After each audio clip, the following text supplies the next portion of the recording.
My name is Kammie K, or Kammie K. The story that Pam was talking about me being under the table was actually my desk.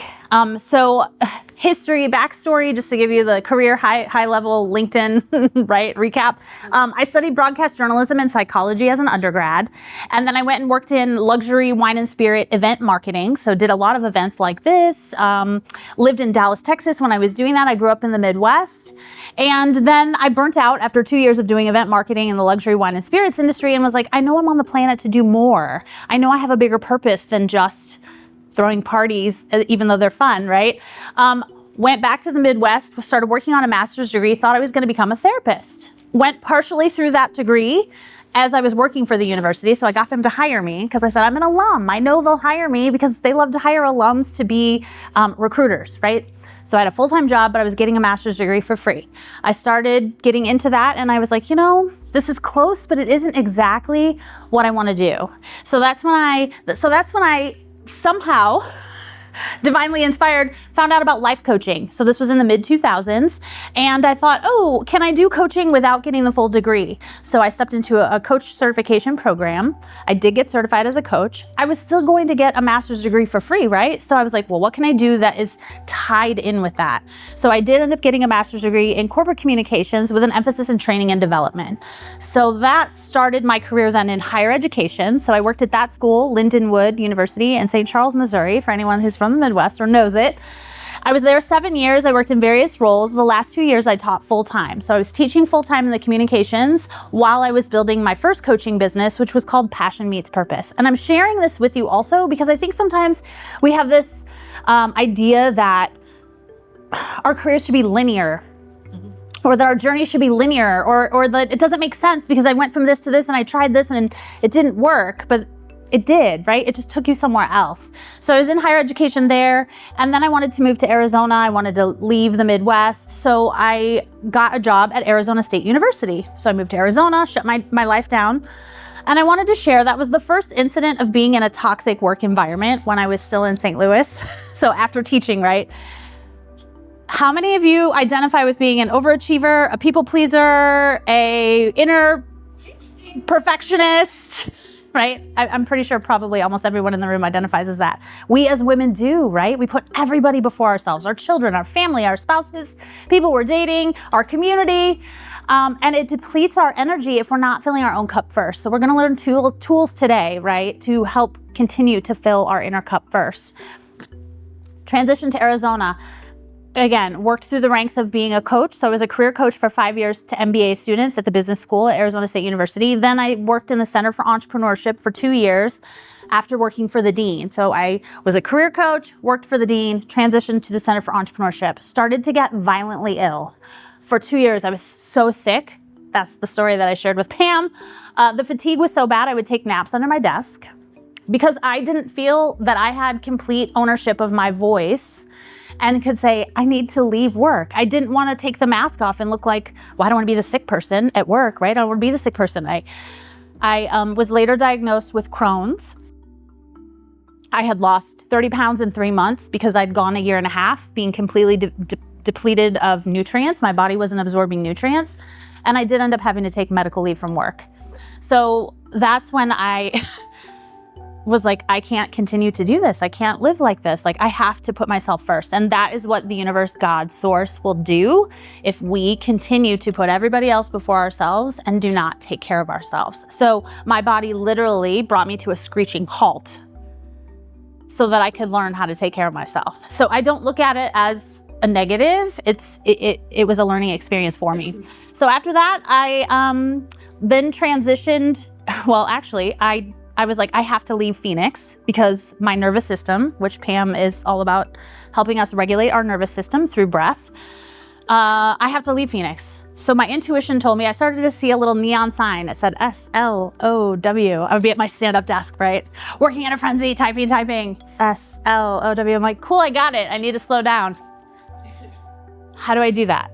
And I heard, oh, you need to quit your job. And I was like, okay, well, I'm single and I have a mortgage, so that's fun. What am I gonna do now? And then I kept seeing S-L-O-W. And I was like, but I know I need to quit my job. I'm figuring it out. oh, I need to leave Phoenix. Like the city is so big and so frenetic. Like even just going to the grocery store is like a major ordeal when it's 125 degrees outside, right? Yeah, it gets hot.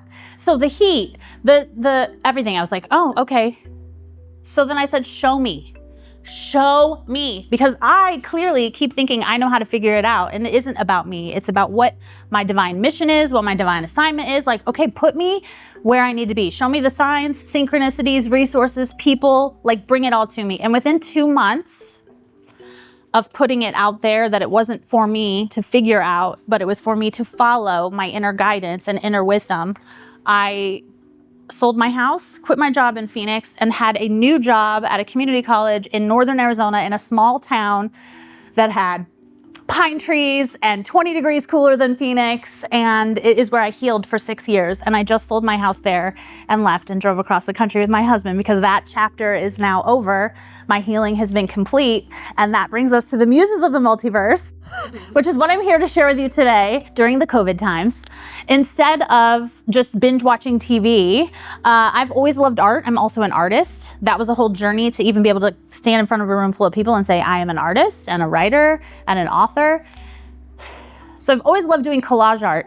And these are digital collage art. So you'll see, you each have one in front of you today, and they're also for sale. So I'm happy in between on breaks and stuff to chat with you about them. But we're gonna do an exercise and we'll do a couple of journal prompts multiple times throughout the day today. So what happened was I started doing these digital collages, then the affirmations started to kind of come to me and I would save them in my phone app. And I was like, oh, okay, these are cute. Maybe they'll just be affirmation cards. But then I started to get more information. So I opened up a Google Doc and I started writing the information down. So each card has a message. In the bottom right-hand corner, there's a card number and there's a companion book that goes with each of the card decks. There's 42 muses. What I came to realize is this is 42 versions of my highest self. So I was channeling my own inner guidance as these oracle cards from the quantum field. I won't get too into quantum. Pam and I geek out because we speak quantum. I feel like I'm here to be a bridge to help pull down quantum information. These muses are activators. So they've activated me. I was not this person. I told you I was asleep under my desk in 2016, sick as a dog. So these muses were already there, nudging me. They were the ones sending me the message to slow down and take care of myself and go on that healing journey that I went on. So we're gonna shuffle the deck. Anyway, the long story short is I decided, oh, they're oracle cards. And then I had to learn how to create a physical product because I'm not a graphic designer. So I created the cards. I learned apps to put the words on. I created all the visuals that go along with this and the book. And then I hired my web designer to help me with the package design for the box. So I'm sharing those details because there might be something that you're dreaming about doing today and you think you can't do it. Yes, you can. Yes, you absolutely can. You can do it. And this is one of the first of many events. This is probably the 3rd or 4th event I've been to that I've spoken about the muses, right? So you guys, I'm so grateful to be here because I will be in big rooms talking to lots of people, and I'll be in smaller rooms talking to smaller groups of people, and I'll be one-on-one with conversations with you all later because now my mission is to spread this and activate others to go into their lives and figure out what is your dream? What is the thing you want to give birth to and create in this world? Is it a creative project? Is it a new job? Is it a nonprofit? Is it sharing mission work that way? Like, what is the thing for you? So, does that make sense? Yes. Okay, are you guys ready to experience the muses? Yes. Yes. Okay, so I'm gonna shuffle the cards. So how these work, if you're interested in getting a deck for yourself today, you just ask. So I'm gonna ask on behalf of this collective here today, what is insights or information that our collective highest selves would like for us to hear to start us out with today as we go on this journey together. Okay, babe, you slay. You are a cosmic powerhouse, ready to work that celestial runway because this muse is cheering you on and reminding you that you slay. You are being encouraged to tap into this version of you. Gaze so fierce you could make a man blush. Make the moon blush, sorry. You could make the moon blush. Man, woman, dogs, cats. You can make the moon blush. Flowers in your hair, hummingbirds sipping nectar, angel wings flaring, and an intergalactic dance floor around you. This card is here to help remind you that you are pure dynamite. Babe, you slay harder than a disco ball at Studio 54. Own that stage. The universe is your dance floor. Your muse is sharing her cosmic wisdom. Slaying isn't just about conquering. It's about embracing your strength, embodying your celestial confidence, and spreading your unique message like fairy dust. You are fierce and fiery force of nature. Your heart is also chiming in to remind you that slaying means standing in your vulnerability, feeling all of your feelings, yet radiating your confidence. Those wings, they're your invitation to soar authentically. Sweet Stardust Stunner, this card is your cue to channel your inner cosmic diva. Let the stars swirl, disco ball spin, and hummingbirds flitter around you as you own the spotlight. Slaying is a way of life. Own your power. Radiate your light. Let them shake in their own insecurities. You, my dear, are a breathtaking beam of supernatural light. Are you ready for some journal prompts? You do slay. Yeah, let's say you guys slay. Okay, so now you have your journals with your sticker on them. There's 3 journal prompts. I'll share them all with you. I think probably we only have time to do one right now, but I'll read them all to you so you know. And then pick whichever one resonates for you to actually journal. So the first one is, how do you currently own your inner power? How do you currently own your inner power? The second one is, how are you afraid of your power? How are you afraid of your power?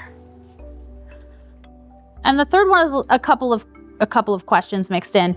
How might others be intimidated by you? How has that enhanced or weakened your confidence?